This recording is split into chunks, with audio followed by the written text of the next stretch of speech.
Moons by Sharon Creech. Chapter 1. Graham says that I am a country girl at heart, and that is true. I have lived most of my 13 years in Bybanks, Kentucky, which is not much more than a caboodle of houses roosting in a green spot alongside the Ohio River. Just over a year ago, my father plucked me up like a weed and took me and all our belongings. No, that is not true.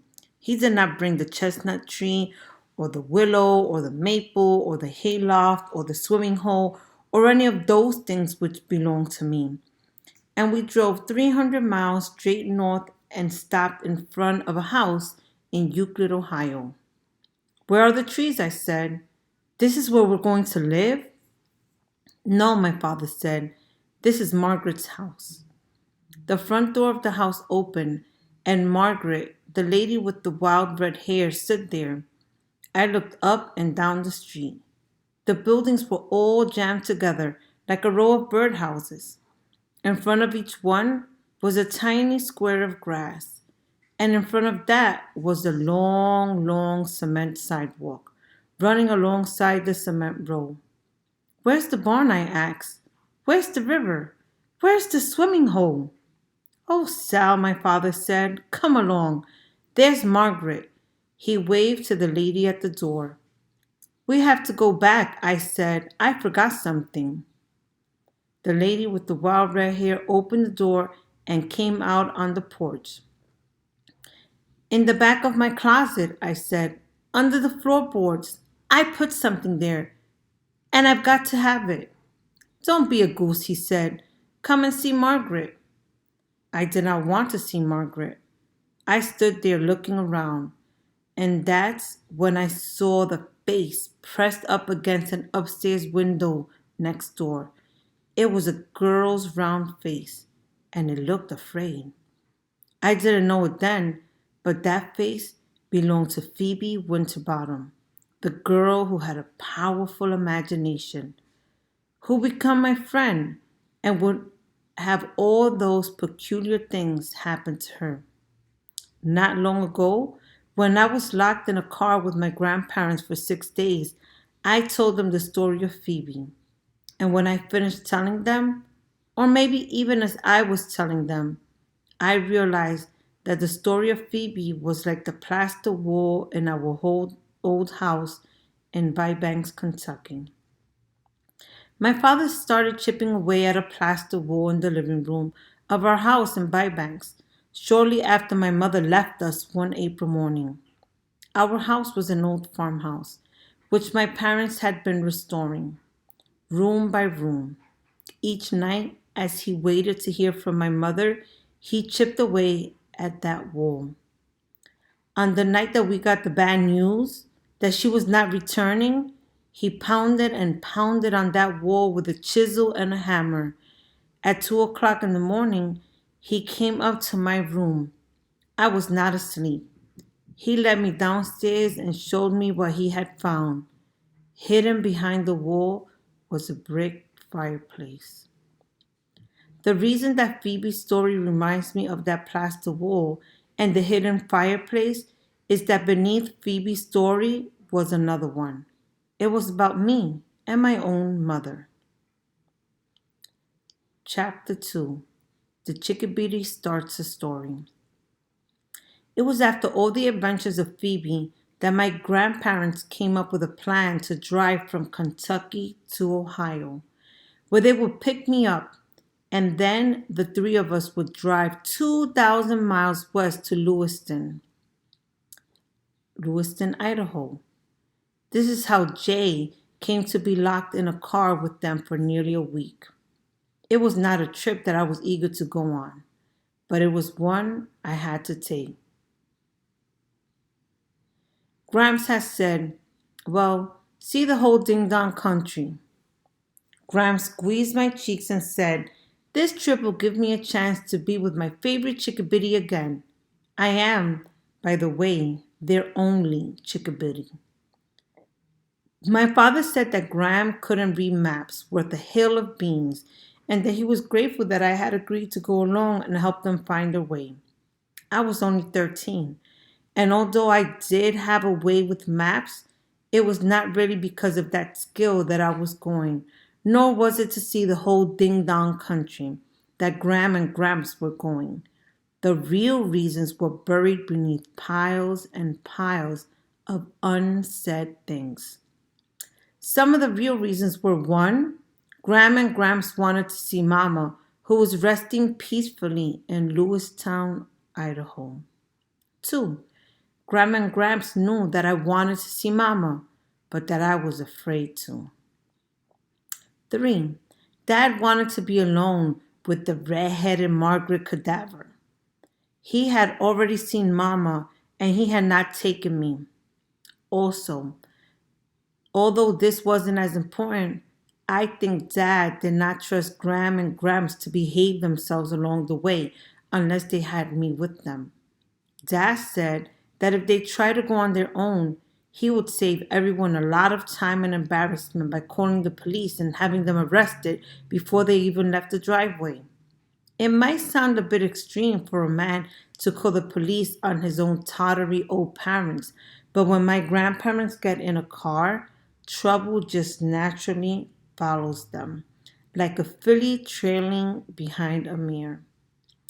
My grandparents, Hitty, are my father's parents, and they are full up to the tops of their heads with goodness and sweetness. And mixed in with all that goodness and sweetness is a large dash of peculiarity. This combination makes them interesting to know, but you can never predict what they will do or say. Once it was settled that the three of us would go, the journey took on an alarming, expanding need to hurry that was like a walloping great thundercloud assembling around me. During the week before we left, the sound of the wind was hurry, hurry, hurry. And at night, even the silent darkness whispered rush, rush, rush. I did not think we would ever leave, and yet I did not want to leave. I did not really expect to survive the trip. But I had decided to go, and I would go, and I had to be there by my mother's birthday. This was extremely important. I believe if there was any chance of bringing my mother back home, it would happen on her birthday. If I had said this aloud to my father or to my grandparents, they would have said that I might as well try to catch a fish in the air, so I did not say it out loud. But I believed it. Sometimes I am as ornery and stubborn as an old donkey. My father says I lean on broken reeds and will get a face full of swamp mud one day. When at last Gram and Gramps Hiddle and I set out that first day of the trip, I clutched 7 good luck charms and prayed for the first 30 minutes solid. I prayed that we would not be in an accident. I was terrified of cars and buses. And that we would get there by my mother's birthday, 7 days away. And that we would bring her home. Over and over, I prayed the same thing. I prayed to trees.